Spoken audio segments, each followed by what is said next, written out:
Hi everyone, in front of me I've got Samsung Galaxy A36 and let me share with you how to block a number on this device.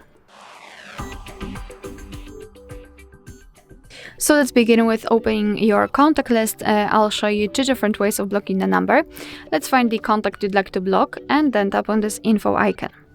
Now we have to tap on more, and as you can see we've got this option block contact, so let's tap on it. Your device will ask you if you really want to do it because you will no longer receive any incoming calls or text messages from this number, so just tap on block if you're ready. And here we've got this characteristic icon, which means that this number has been blocked. Of course you can unblock it the same way right here, but let me leave it like this. We will check whether it will appear on the blacklist. So now the second way of blocking the number requires entering the settings. So let's simply tap on this three dots icon in the right upper corner and tap on the settings. Here we have to tap on block numbers, and as you can see this is our blacklist and that's the number we blocked from our contacts, which means that our previous option also works.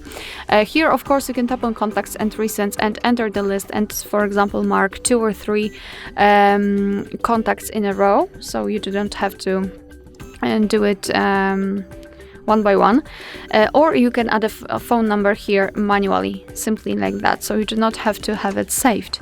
Just tap on this plus icon and it will immediately appear on the blacklist. Here we've got also the option to block the calls from all unidentified callers. You can turn this option on just by tapping on the switcher, so it's totally up to you whether you want to use it or not. You can also unblock the number just by tapping on this minus icon next to it. Alright, so that will be all. Thank you so much for watching. Please hit the subscribe button and leave the thumbs up.